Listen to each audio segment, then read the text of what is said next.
everybody. Justin Bell here on Drive to Win, based from the Wynn Las Vegas, as always, and presented by Mobile One for the love of driving.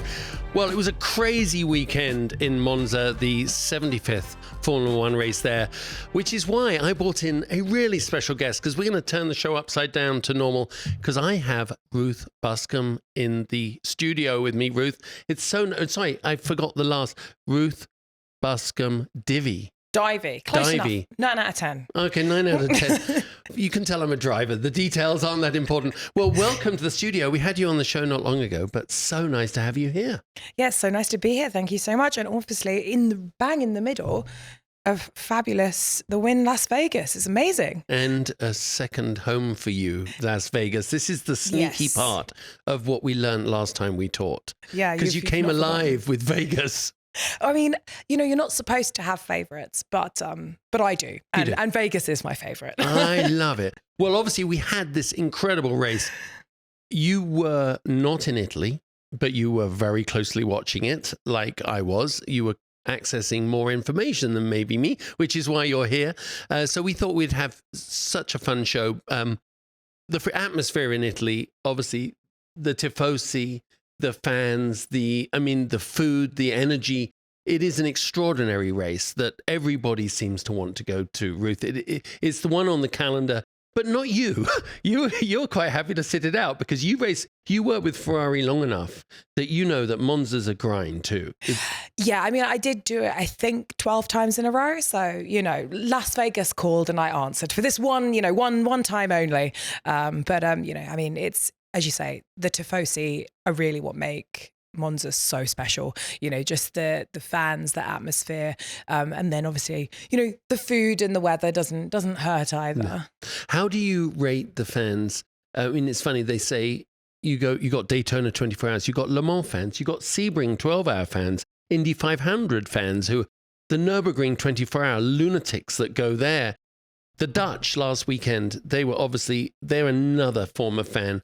Where does the Monza crowd fit? I think they're right at the top. I mean, I think you know, I was lucky enough to attend the Indy 500 this year, and kind of, you know, the dedication to be there at the 6 a.m. cannon. That's the equivalent level for the tifosi Monza. So it is 6 a.m. cannon dedication. Well, so much news this week. You know, coming off the back of the Dutch Grand Prix. The big news immediately, well, there's always more news. So what was big news? It depends on what time of the day it is. But when Logan Sargent got released from his contract, Franco Colapinto I said it right this time, and he went out and he had this weekend, there was a lot of attention on a young guy going out there. Obviously, we're going to talk about the race.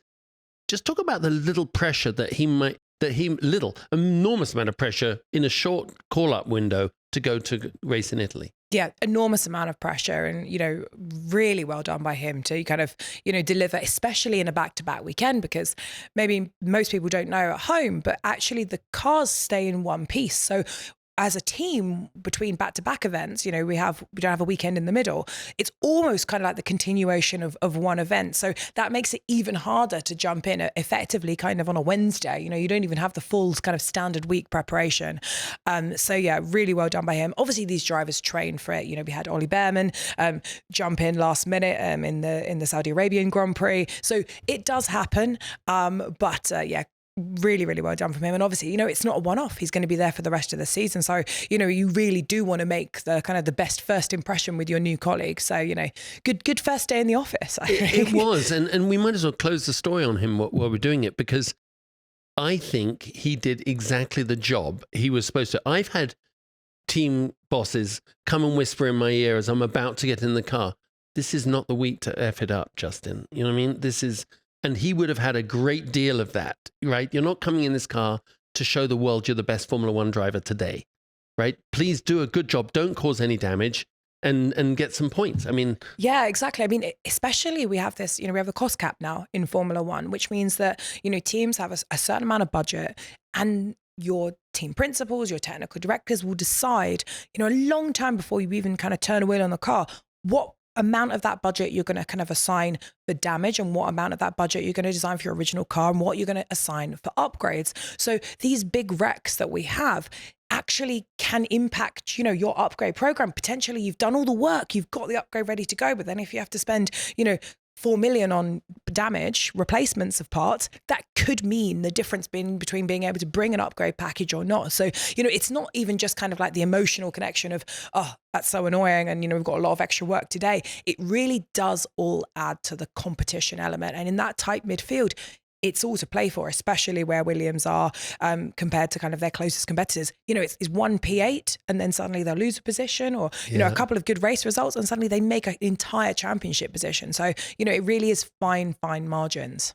And I also think the way they're, with their big signing of Sainz, they've got to almost show that we're serious about the future, right? I mean, James Vowles has to go, we can't just, Logan, he's a nice guy. And as you said earlier, there's no such thing as a bad Formula One driver. Just some are exceptional and some all are great, but they're not necessarily able to show what they're meant to do in a Formula One car.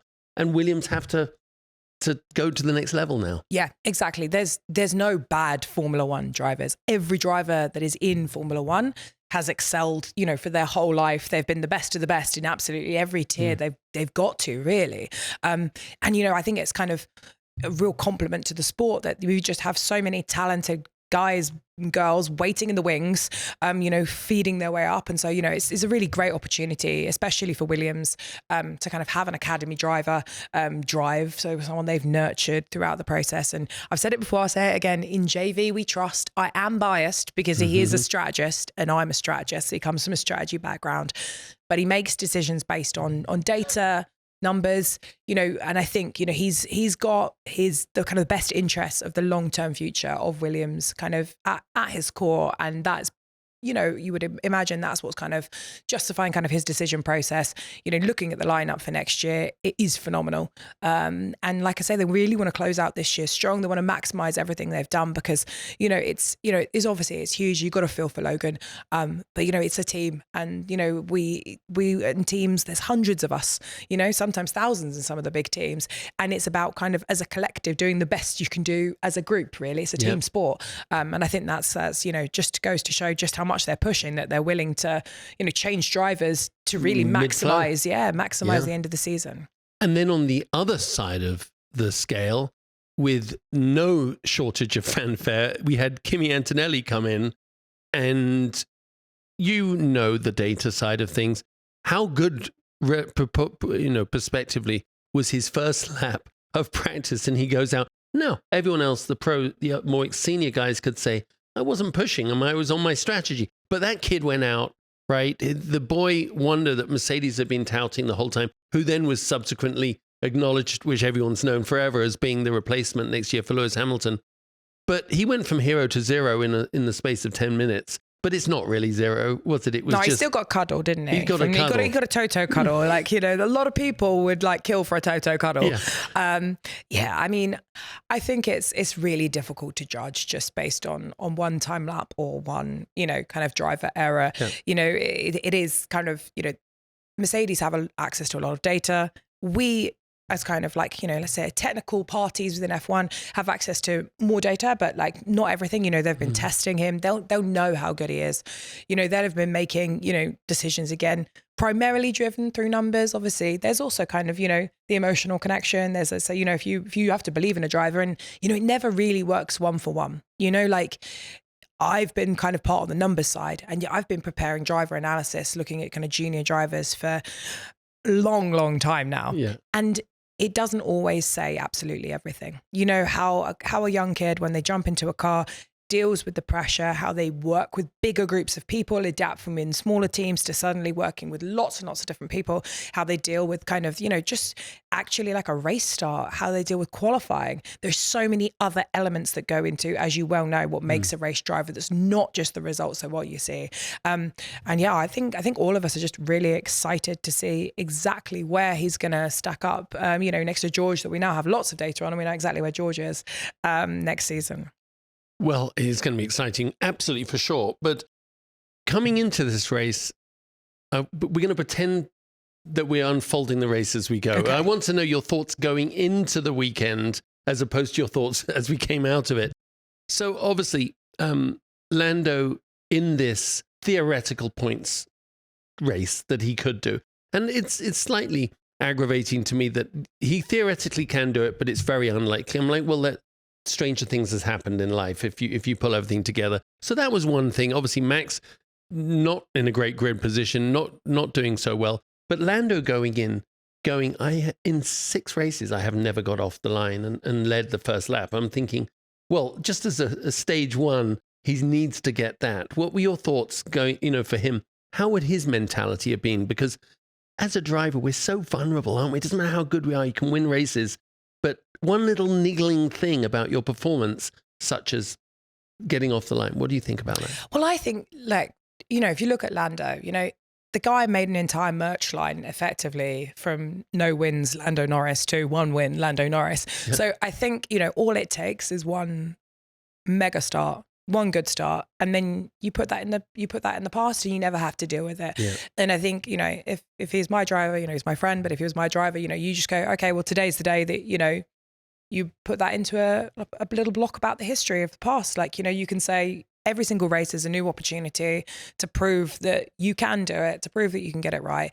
And, it is, again, there's no bad drivers in Formula One, and when you're racing off the start for pole, usually you're racing the best drivers around you. So, it is a really, really difficult skill. It's something that a lot of drivers have spent a lot of years working on. Some have a lot of natural talent for it. Some of them really grafted it. And world champions, we've seen time and time again, they've had to work at that skill. They've had to improve. Seb's a really good example. He started kind of being pretty average, ended up really, really good because he was leading so many from the front. So, I think as a strategist, it's our job to kind of, try and bring the best out of them. And I think he's going to be like, okay, so that's 7 now. 8 is 2 times 4. Could be a lucky number for me. Next time I'm going to go for it. I like the way you think. So going in as a strategist, going into a race like Monza, there's a lot of data. Monza, the resurfacing obviously changed a lot. Looked like the curbing changed another lot. So they did have some different variables. But on paper, how do you approach the strategy for Monza? It's just one stop normally if you can pull it off? Yeah, so we have this thing called an anchor bias, right? Which is a fancy way of saying what you would do if you didn't have any data going into a race weekend, based on either characteristics of what you think the track might look at, based on similar ones, or on a whole wealth of data you have for that track. And your anchor bias for Monza is that it's historically a one-stop race. That's for 2 reasons. 1, normally it's pretty low degradation compared to season average. And 2, because it's the temple of speed, you go so fast around the outside that actually your pit loss is really high, because you're still going 80 kph, same as you do for most of the tracks of the season, but instead of going around at kind of 200 kph, I don't know, a mile an hour, sorry guys, you're going really, really fast. So normally you'd go in thinking it's a one-stop race and I need to see something that pulls me into a 2-stop. Now, what you would look at is the weather forecast and you go, we've had really rainy Monzas, we've had cold Monzas, we have had hot Monzas. Anyone that knows, Italy, that time of year, it can be anything. It can be cold and miserable, or it can be absolutely sweltering. It was really sweltering. Combined with, as you say, the track resurfacing, means that you go, oh, well, maybe those combined effects, the bitumen content, which basically means the track's really, really black. When it's when it's hot, gets hot, really hot very, very quickly because it's a dark color. So those things could all drive the degradation up. But normally you would go into a track like that one thinking, I'm going to do a one-stop, unless I see something that means I have to do a 2, just because if you get it wrong, it's 24 seconds in a pit lane. And then on paper, it's one where there's one of the lowest chances of safety car and VSCs of the year. In fact, I think we went something so Lewis had brought out a safety car in 2009, back when he was, just that one measly world championship, 1 or 2 laps from the end. And then we did nearly a decade without a safety car in the race there. So it's one of the ones where, unlike Singapore, where we go into in a couple of races time, you really start thinking about your safety car strategy at the beginning of the race weekend. Is not one that you really focus. Top speed, super, super important in Monza. Monza and Spa, it's one where if you could be like a bit of a sitting duck on the straight. So they're the things you want to think about going into the race weekend. Well, that's the plan, but the execution can be way upside down. When we come back after a little word from our sponsors, we're going to dive into the race, because it all sounds like a great idea until Till it isn't. Till it isn't. Yeah. Well, Ultimate Race Week at the Wynn Las Vegas is back, and it's just in time for you to make plans to attend the 2024 Heineken Las Vegas Grand Prix. You know, the racing on the track last November was indeed electric with a whopping 82 overtakes, and race fans that stay here at Wynn Las Vegas are treated to a best-in-class Formula One hospitality experience like no other. As you can imagine, there are multiple packages, all with different price points, available for purchase now at winlasvegas.com. The Grand Fan Package covers 3 nights of accommodations here at Wynn Las Vegas, along with 2 F1 Grandstand tickets and access to exclusive special events and amenities. The Wynn Grid Club Package allows you to watch the race from the second floor of the paddock, right above the pit lane. This ultra-exclusive hospitality suite features up-close views of turns 1 and 2 from a private outdoor terrace, includes 5-star dining and beverages, and a 3-night stay in either a Wynn or Encore Tower suite. To make your Ultimate Race Week reservations today, head to winlasvegas.com. That's winlasvegas.com. Don't miss out, as last year was incredible, and this year, believe me, will be even better. Well, sitting here with a strategist who's worked for Ferrari and Haas and Sauber, and now such a voice of font of knowledge in Formula One, it makes me, makes me want to ask everything that I ask in my head while I'm watching the Grand Prix. But let's just recap that magical first lap, magical for some. Lando's on the start. He gets away. He obviously gets that middle phase right. And I'm going, that's it. Like we just said, boy, you got it. That's unbelievable. Attaboy, boom. This is falling out. 2 cars, 2 McLarens controlling the pace. And then Oscar Piastri did that pass around the outside and into the second chicane. And I'm just going, there's so many things that are happening in this 1 minute. Hey, that was an extraordinary astonishing pass. overtake. But why on your teammate? But astonishing. Astonishing. Really. But why? You can believe more than one thing at the same time. Yes, exactly. It really is. It's like Santa bringing presents and knowing it's my dad. You know what I mean? I'm not going to stop either. However, he doesn't do it anymore. I promise you. So many things changed in that instant, didn't they? Yes. And then obviously with Charles Leclerc going by, at that point, you have your strategy. I know you have all your variables, but there are variables you didn't think about as well, right? And what would have happened in that instant inside McLaren's strategy room when Oscar went around the outside?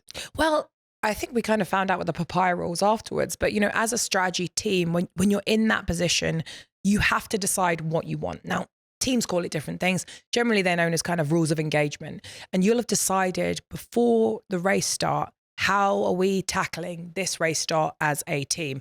Is it that whoever is aired into turn 1 gets the position and then we hold 4? There's kind of different layouts of different tracks. It's a really long run into turn 1 at Monza. And so, it's not always possible to kind of like go line astern and work as kind of like, a Top Gun and Maverick situation. So, you will have decided how you're going to approach it. There will have been kind of, anyway, losing a position as a team is never good as a strategist. If you start 1 and 2, you want to end lap 1 and 2 is obviously your objective function. So I think probably people would have been annoyed that you'd have lost a position, because having 2 cars running together is such a, it's your kind of your slam dunk, because it means it just gives you so much more opportunity to work together as a little squadron. Whereas the second you have a car in between you, you lose some flexibility as a strategist. But probably they'd have been like, that's a really good overtake by Oscar, because it was a really good overtake. It was. Obviously when we were watching it at the time, we didn't know if that was the plan. We didn't know if the plan was, right, boys, we're getting off the line in order, or whoever has the better start protects the the other one. I think that's a mission room kind of decision, and different teams do operate in different ways. Okay, different philosophies. I just think also for Lando, as he knows he's got his teammate behind. We do presume when you're one driver with your teammate behind, that they're not going to make a foolish move. That wasn't a foolish move, but we've seen foolish moves in the past. And I think sometimes the defending teammate just doesn't think they have to put their guard up as hard, right? When it's your teammate. I mean, if it had been Leclerc behind him going in there, he probably would have been maybe looking at his mirrors more. Whatever it was, it was a genius overtake.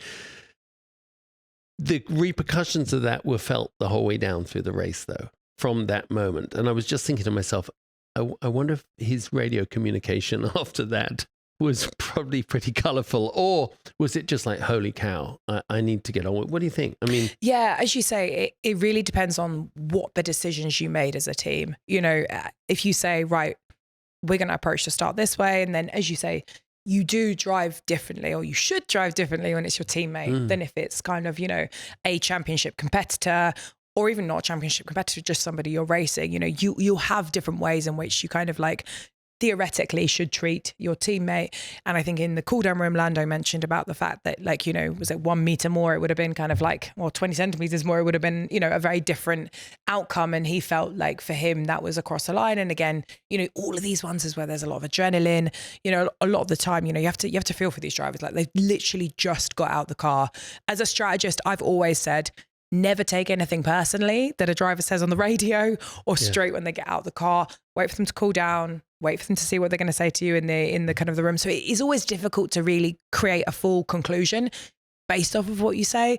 But, you know, we did get the impression that, you know, he's annoyed, but also rightfully, you want your drivers to win every single race. You want them to be annoyed if they don't come first. You know, it's a great position to be in, that you're annoyed with a podium. You know, like that's what you've worked your entire life with, is to be a little bit knocked if you're in P2, because, you know, you want to be one, and you want your drivers to want to be first. So, you know, I would be a little bit, you know, disappointed if my drivers were happy with P2, if they could be P1, you know, and by the fact that you've qualified on pole and you have the fastest car, you kind of want them both to win, to push each other forward, not off the track. Yeah. It's so funny. It was bringing back memories of, you're so right. Your engineer would come to you, and when you get out of the car, if you haven't won, if you've won, it's just great news. You just, you know, there's no need to make excuses. But if you haven't, you're like, and it didn't turn, and I had no traction, and it was this, and it was absolute crap. And my guy, you know, he'd come back half an hour later and say, okay, let's start that again. Now you can tell me, and especially when they watch the videos, right? Yeah. That's what I love. It's like, it's almost like the jeopardy of when they say one thing, what happened in the maneuver, or how they were hard done by, or how they were run off the track, and then they watch the videos and they're like, actually, that wasn't quite the case. But it is so difficult for drivers, you know, compared to a lot of the other junior formula, you know, most of them kind of at the end of the car, to actually really understand all the different levels of what's going on in a race. Because, you know, you're not just racing the guy in front of you or the guy behind you. You know, potentially you're racing someone that's 25 seconds ahead of you or behind you on track, and you need to trust your team.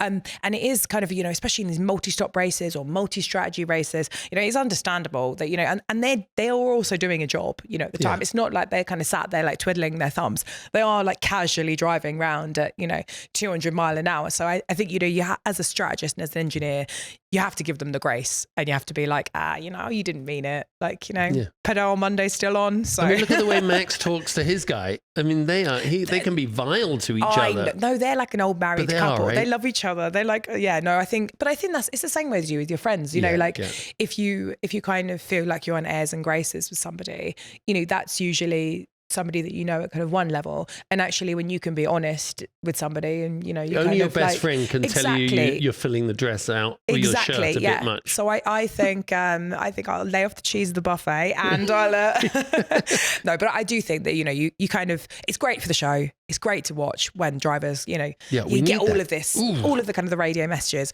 But don't be fooled, kids. You know, a lot of the time, like, you know, the ones that bicker the most are the ones that, you know, are kind of work wife and husband, or work husband and husband. I don't really know how it works. Sounds about right.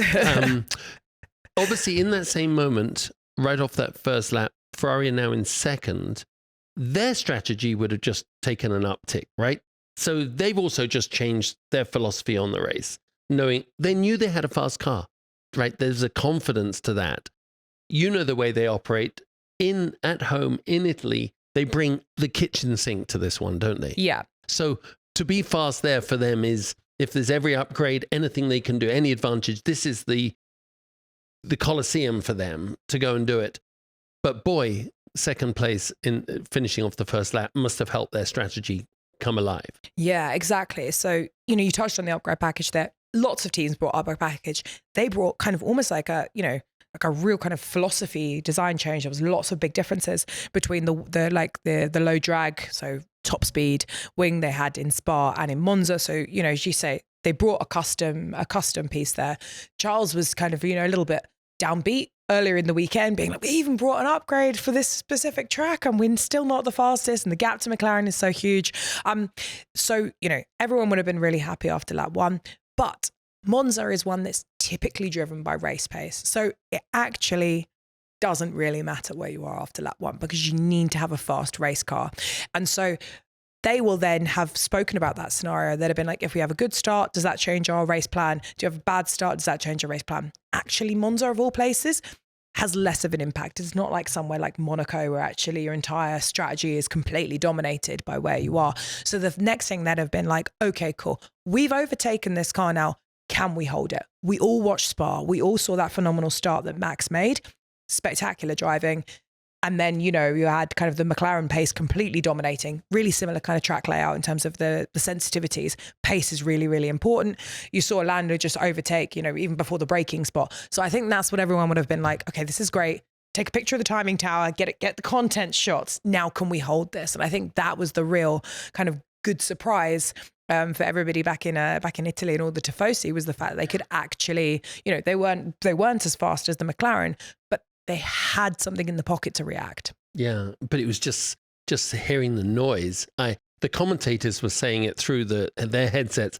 We can hear it from here, right? I mean, you were watching, I know, from Vegas. The noise of the crowd. You go, that must be outrageous.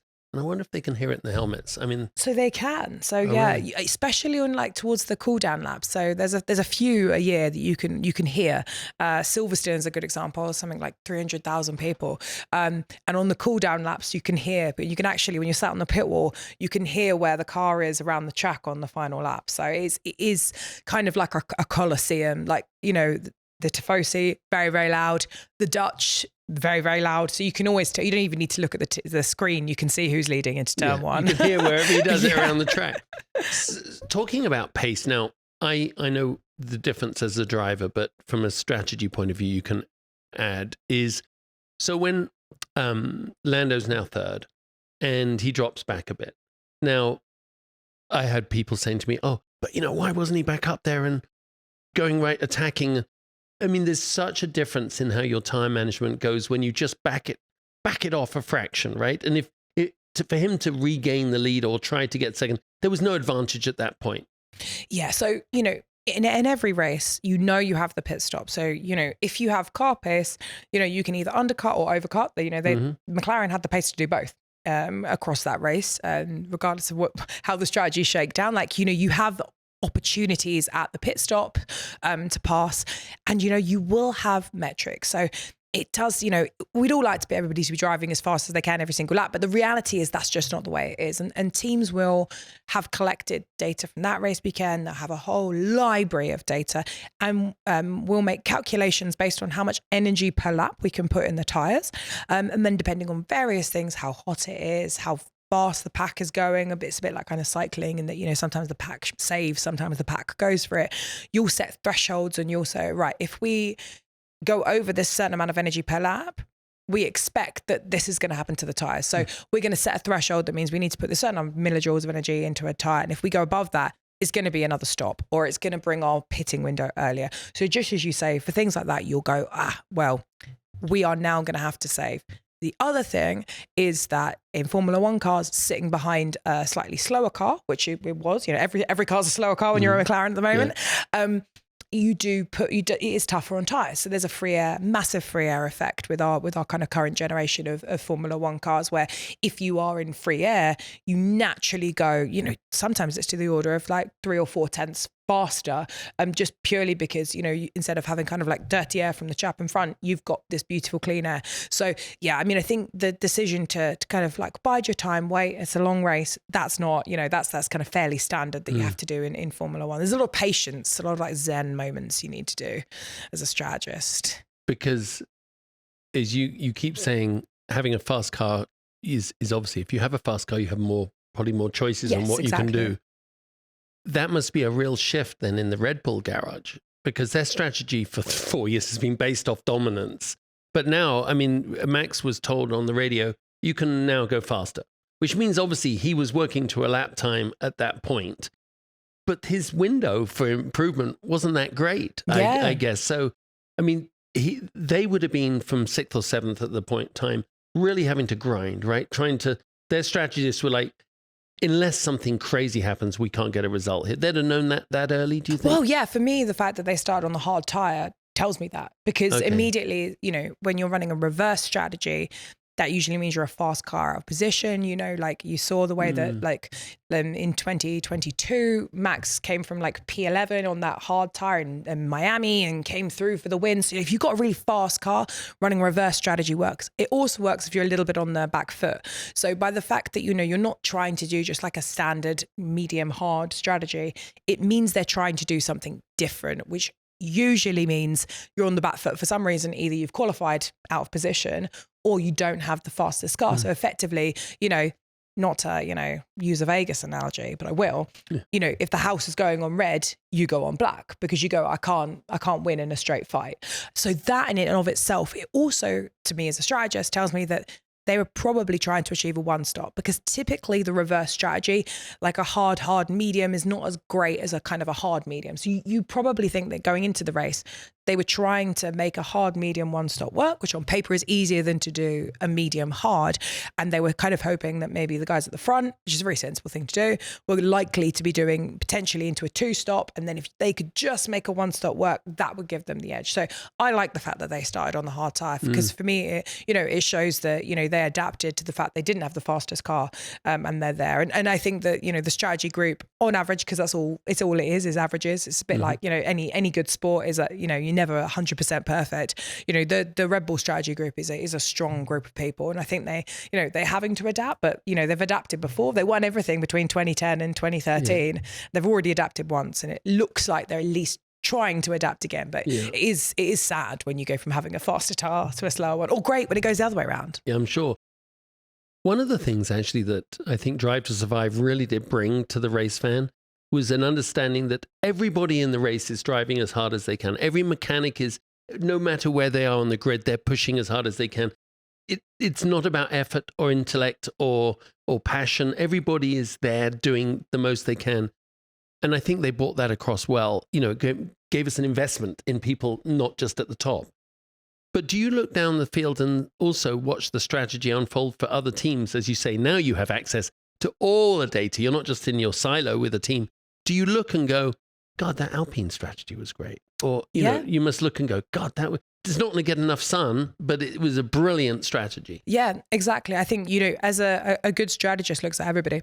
So, you don't really, you can learn moves off of someone that's leading the race. You can learn moves off of someone that's right at the back. And the process I would expect in every team is that, you go across a race, and not only are you mindful of what's going on in that race itself, in terms of, if someone's able to achieve a long stint, it doesn't really matter who they are. You can learn from that, you can adapt that, you can take that data, and all teams are looking at everybody at all times. And especially in the midfield, even if you're not on the lead lap, often your race can be completely dictated by what's happening at the front. Because with the blue flags and the pattern of the traffic, that can completely change, if you're on the lead lap or not, completely change what you need to do.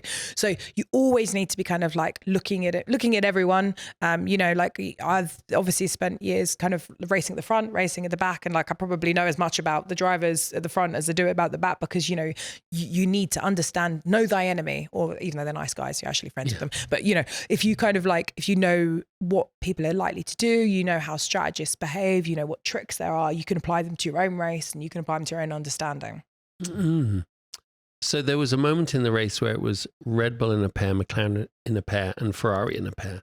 From your job as a strategist, that is your holy grail, right? To have your cars running together. I know we just touched on it, but not when you're necessarily the third pair. That makes it tougher, right? But can you explain the strategic advantages of having your drivers running together? Yeah, so if you have two cars running together, effectively you can do what's most commonly known as a pincer tactic, which is, effectively one going early, one going late, or one you split strategy. So if it's let's say, so it's a bog standard one stop race, there's no other options. You could box one car before the kind of the lone predator that you're racing, and then one after. And between those two cars, maybe you don't have a crystal ball, so you can't tell when a safety car is going to come out, and you can't tell. But as a team, you've got him pincered. So you're going to be in front of him with one of the cars at the end of the race, no matter what. The same if it's between a 2 and a 1 stop. If you're not sure as a head of strategy because you're not sure what's going to pan out because maybe the conditions are different. You don't have a crystal ball. If you split strategy and you basically say, whoever you want to cover, that's fine, but I'm going to get you with one of them.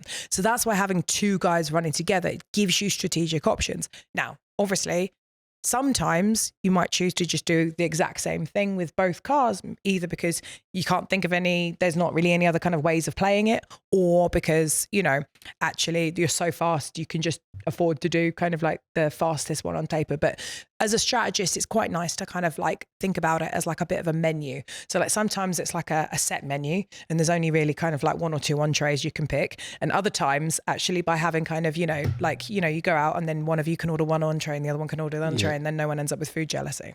I like great. It always comes around to gambling or food with you. I mean, I'm a heavily motivated woman. It's heavily motivated by both of those. But of course, which feeds into the whole McLaren end of race situation, you're going to make calls that are going to advantage a driver. Undercutting, coming in first into the pit. It always seems bizarre, doesn't it, when you look at it, you go, just coming in that one bit early, like a couple of races ago when they did bring Oscar in front of Lando, it just changes the dynamics of the race. So when you've got a Lando-Oscar situation there and they're running together, anything you do is going to have a knock-on effect to the end of the race. And that is whether it's Papaya rules or whatever they're calling it. It did put them in a very interesting place towards the end of the race, didn't it? Yeah, definitely. And we spoke a bit about it before, but like, I'm probably, to quote Taylor Swift, I am what I am because of how I was raised. Yeah. My time in Ferrari, the focus of Ferrari was very much the drivers' championship. That was kind of in that era. Can't speak for like how it's operated right now. Obviously don't work there, but it was all about the drivers' championship, to the point that when I first moved to another team, I plotted the drivers' championship before the constructors, and they were like, why have you done this way around? Like, the constructors is the important one, because that's where the prize money comes from. But where kind of I was taught Formula One that the drivers' championship is priceless, and actually that's the thing that when I was at Ferrari, that was our primary focus. We existed to win the Drivers' Championship. So I say this, that if anything, I'm probably too biased the other way. I'm probably more like I would either be a Lando rules or an Oscar rules rather than a Papaya rules. So yeah, I think you have to decide what you're motivated by. Are you trying to win the drivers before the constructors, or the constructors before the drivers? And that's having clear, objective function is the fancy word for it, but like having a clear target of what you're trying to achieve makes it easier to do. And as you can see right now, the decisions are Papaya. They're not either biased towards Lando or biased towards Oscar, vice versa. It is very much whoever is the faster car, they are kind of, supporting, which I think probably the happiest person about that is Max Verstappen, because right now everyone's taking points off of each other. And even though they no longer have the fastest car, far from it, it's actually protecting his buffer. So, it's obviously is a great saying in Formula One that if it's not your train set, you don't get to decide how to play around with it. And obviously it's none of our train sets. No. But, I think we'll probably say, if it was my train set, I would definitely play around with it like this. So I think that's one of the things that a lot of people at home would love there to be, the absolute tightest fight in both the drivers and the constructors championship. And, it's probably like selfishly at home, we'd love it if kind of, the Papaya rules went kind of more focused completely on, whoever it was that was the closest challenger, just to give us a bit more of a kind of a tight fight on the drivers. But probably, Team Max Verstappen is pretty happy with the Papaya rules. We love papayas. Oh, you two just you carry on being so democratic that it's just a beautiful, it's a great harmonious. Friend, yeah. we live in nirvana. But the reality is that going into that weekend, again, like I said at the top of the show, people are going, theoretically they don't have a chance. They have a chance of winning, but is it a real chance? Well, only if Max could finish like 5th or 6th or 7th and Lando would win. Boom, boom. Well, there you had an example of that Yeah. At least one of the next 10 races falling that way. So how could they have won? How could they have won on Sunday? Well, I mean, I think we do these things called what if scenarios. So at the end of the race... My life is what if. I think I have the tattoo, actually. Yes, as strategists, we'll sit down and we'll kind of like be our hindsight heroes or Monday engineers, however you want to look at it. And we'll go back and we'll kind of like redo the race trace. We'll look at the plots and say, if we'd done X, then it could have been Y.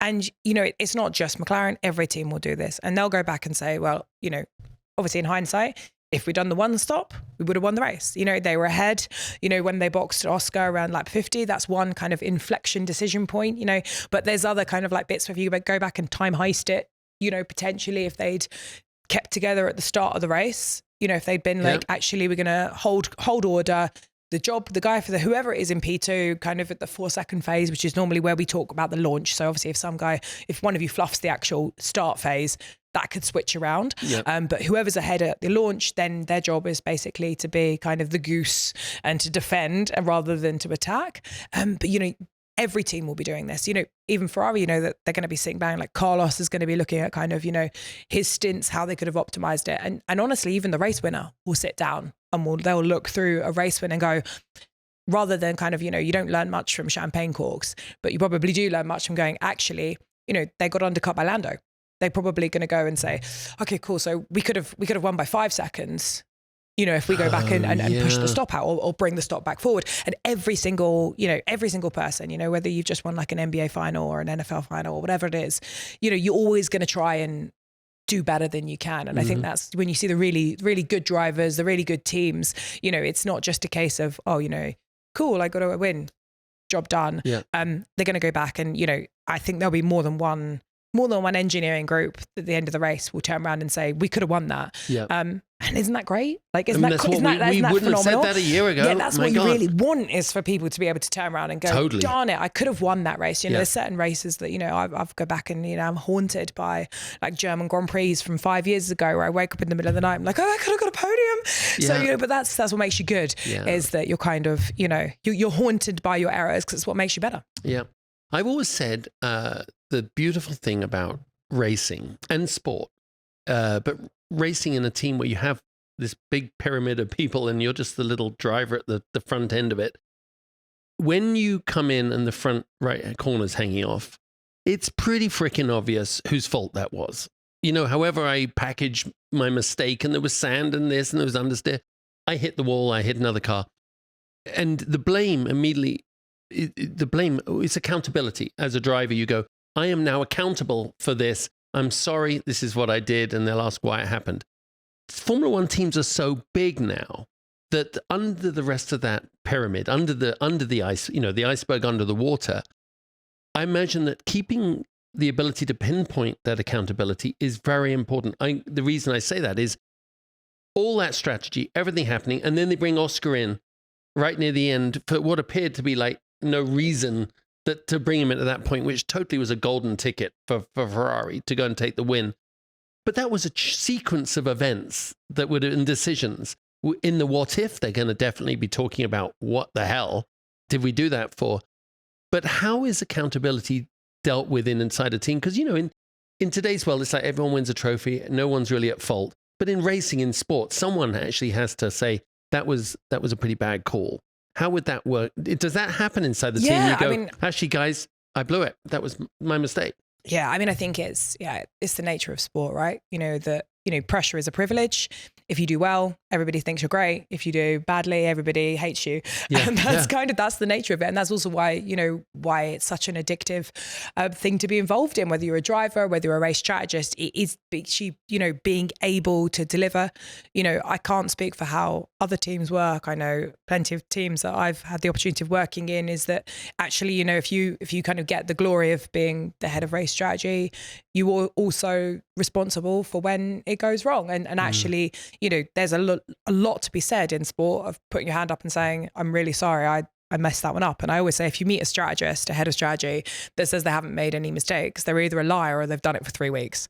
Because, you know, you look at every single, like the greatest sports person of all time, you look at the greatest chief designers of all time, it's not 100% perfect record. And actually, being able to kind of accept your failures and say, oh, I made an error here, is often what makes you really good, because it's where if you can kind of really like delve into it and like, you know, have a meeting on Monday about like, okay, what were the decisions that made that we did that? Was it an input that we had that was wrong? Was it actually, I need to work on myself and my own decision making because I was clouded by something, or I was like, you know, I was stressed and my focus was not on the correct thing. And actually I think, like, you know, like it's a NASA term, but like, you know, pulling at the strings of failure makes you better. You know, it's really hard to learn from days when, you know, everyone says you're amazing and, you know, you're kind of being covered in champagne. It's a lot more difficult to sit down and go, you know, that wasn't actually that good. But I think Toto said it really well a couple of years ago at the German Grand Prix, which was something like the only race they lost that season, is that like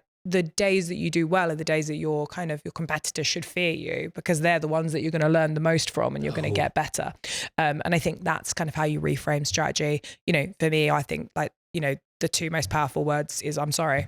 You know, you just saying to your driver, look, I'm sorry, that was bad, you know. I agree. And actually, you know, I think if you turn around and go, I'm really sorry, that was a 3-stop and I did 2-stop that. And then, you know, a lot of the time just that will completely disarm both the driver and people, and turn around and go, yeah, I thought it was 2-stop too. Don't worry. Like, because we see it, don't we? I mean, it's so, again, the accountability.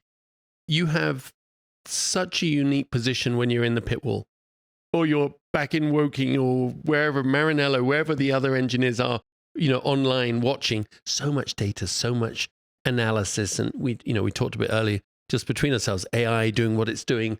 But then, so do you think you can run another 20 laps on these tires? I mean, all that data, and it's like, well, we have to ask the guy who has the steering wheel between his hands, because there is a feel. Right. The driver is the only one that can feel something that data necessarily isn't telling them. Yeah. Well, I mean, I'd call them another data source, to be honest.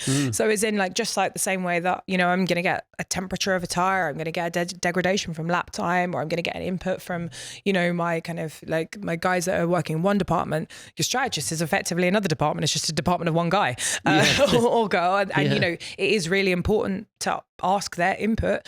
Sometimes it's worth a lot more percentage wise. Sometimes actually it's a case of turning around and being like, nah, you can do like that's you're fine, aren't you? Like if you can do another 10 laps on that, then we can, you know, we can get points, or we can get a podium, or we can get a race win, you know. So I think creating kind of a relationship with the people that you work with in any arena, especially racing, is one of the kind of most difficult but most rewarding things, is being able to kind of, you know, and you know, when you have that with a driver, you know, they look after you too, you know, like you look after them, they look after you. It's a collaborative, your team. That's what makes F1 so great, is that it is a team sport. And there's certainly been some real naff strategies I've done where my drivers have been very complimentary. They look at you. Well, you know, but in the pen, they're like, well, you know, like there's certainly, you know, we'll have a look at that. And, you know, really, they could have turned around and said, that was complete like rubbish. We shouldn't have done that at all. That was a strategy. But, you know, it's your friends and it's your colleague and it's the people that, you know, they know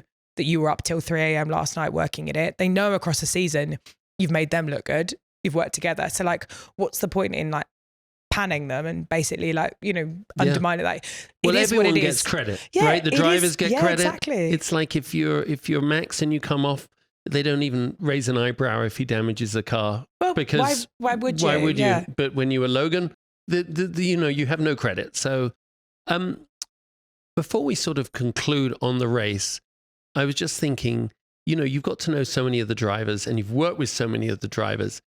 There are, in that role, whether it's the crew chief, the engineer, the strategist, you're all like part of his extended family to make him get the best out of what he does inside the car. But at the same time, they are unique individuals who will have their own set of strengths. So do you sometimes see a situation unfolding going, oh, Charles will react well to that? Or, huge. You know what I mean? Or this is not the right one for Carlos. He's not, you know. Yeah, no, exactly. Yeah, you want to make the most out of the people that you work with, you know? And it's like, I mean, like even as a strategist, like, you know, like I love swinging big, like put me like with my back against the wall in a strategy, and I know I'll deliver. So like I'll create scenarios where even if I'm like a favorite, I'll tell myself I'm an underdog because I know I get the most out of myself. You must love starting at back of grid. Oh, I love it. Me too, actually. Oh, yeah. Pit lap one, go to the end. Yeah. Or like I enjoy, you know, kind of like having kind of pressure and like, you know, creating like environments where like, you know, I put pressure on myself because I know myself that if I don't have pressure, I perform less well. But the same thing with drivers. You know, you have drivers that have certain skills, certain weaknesses, and it's almost kind of like a, you know, like a Pokemon card or a Top Drum card. You try and have really good analysis, really good communication to one, quantify that. So you're not kind of, you know, avoiding using somebody, but you know, you have drivers that are really good at certain things and you want to, as far as possible, try to put them in a position where they can use those skills. You know, like last year, you know, when we had like Valtteri, phenomenal at looking after a tire, the least flappable man ever. Like people can overtake him. He doesn't bother. Like he's like, I'm just focused on, if you say I need to get to lap 40, most drivers would get stressed around lap 32. They start putting, you know, spinning the tires, putting energy in. Not Valtteri. He's chilling. He's chilling there. And then like, you know, in terms of overtaking, really strong at overtaking. He's got a tire delta, really good at using the traction phrase for overtaking.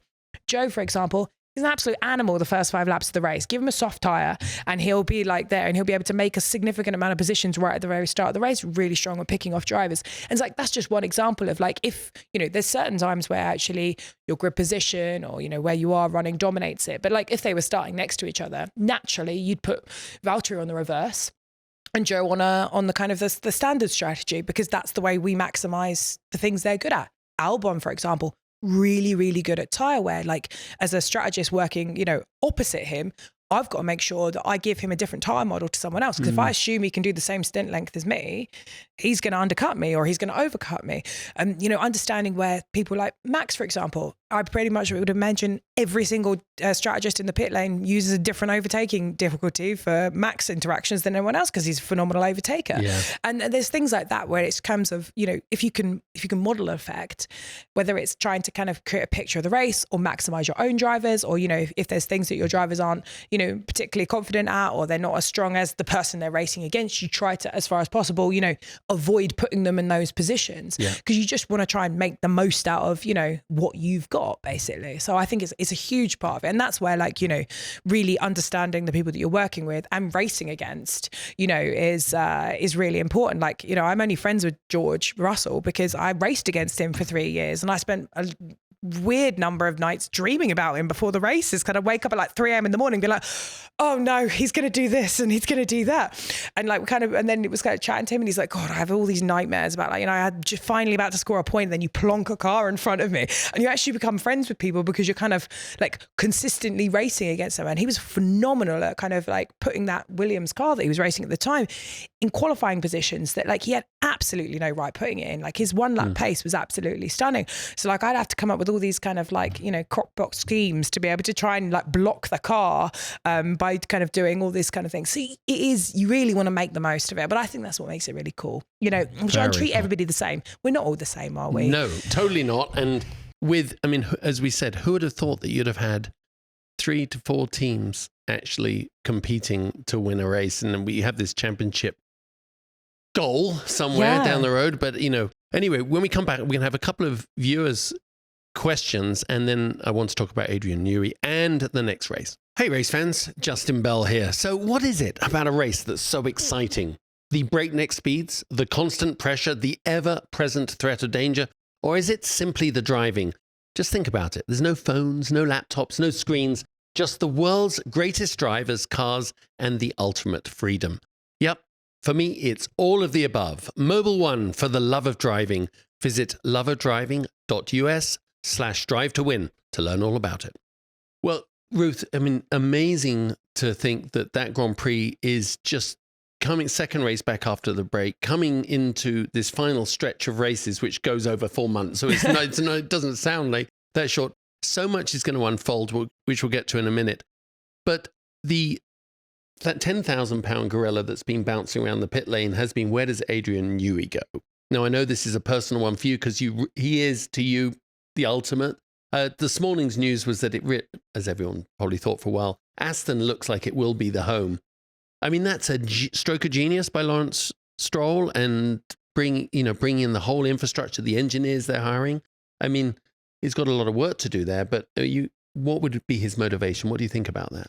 Well, I mean, I kind of knew Adrian the way that most people know, just kind of like from afar, and then like, lucky enough to got to actually meet him as a person. And, they say don't meet your heroes, but sometimes do, because they actually turn out to be like even cooler than they are in real life. And, he's just so passionate about making race cars. And I think first and foremost, like obviously huge amounts of natural talent, but he works so hard, and he cares so much, and he's so devoted to it. Obviously doesn't need to work, but wants to work because he just loves it. And, like for him, I think his favorite day of the year is like the first day of winter test day. He says so much, such a testament to the man.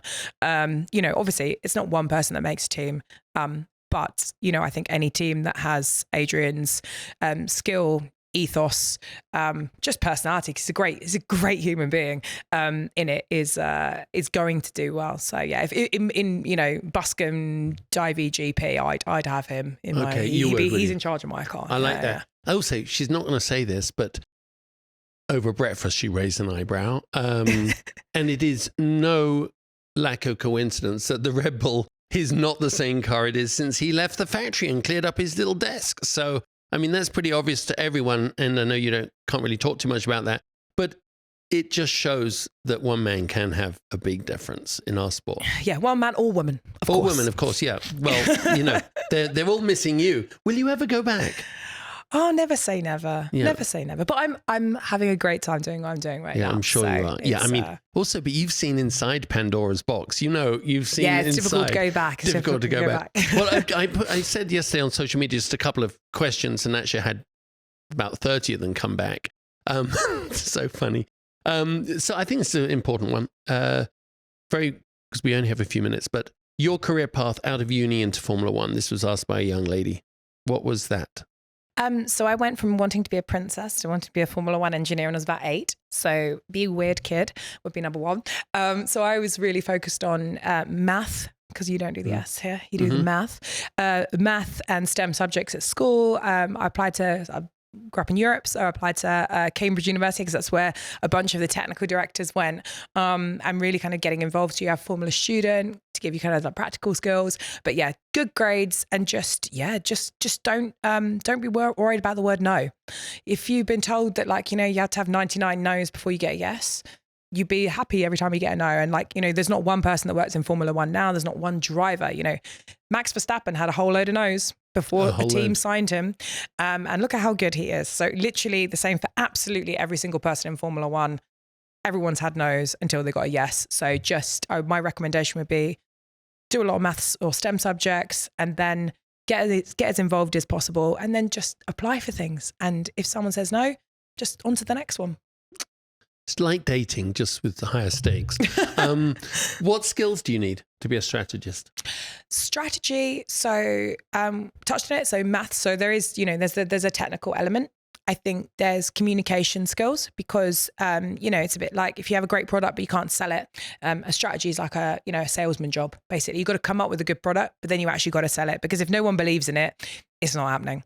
And then I think genuinely really enjoying pressure and sports. And, I think for people that really love the kind of the pressure of it, the fact that game day is the best day of the week. If game day isn't the best day of the week, if you're a driver and your favorite session is FP1, you're probably not supposed to be world champion. I think if you meet a strategist and they're like, oh, I'm a bit nervous for the race, like deep down loving the pressure and that being the best, that is the best bit of the week. So, if you prefer meetings and long-term projects, there's a lot of other really important jobs, but probably strategy, you won't enjoy it as much. Okay, last question. Who do you think, and there's not putting shade on any of the others, but from an intellectual point of view, who is the most intellectual driver in their approach? So the geekiest driver I've ever worked with by a country mile was Sebastian Vettel. Yeah. The guy's basically an engineer. We always used to joke that we could have, so we watched telemetry on our laptops. We always used to joke that if he could have his own telemetry and his own race trace in the car, he would have it. So he was really, really into just, all the technical and all the numbers. But to be fair, a lot of them are really smart. Like you wouldn't actually like, considering half of them didn't go to school, they're homeschooled. Yeah, no, a lot. Like I think quite a lot of the drivers, what makes them good is their kind of their understanding of like how the technical parts, fit together. Not that it have to, but yeah, I think they're not dumb. I'm adding in this question: sim racing. In the beginning, it was nice to have. Now drivers have to be very proficient on it. For young guys coming up, is that a skill that guys and girls? Is that a weapon they have to have?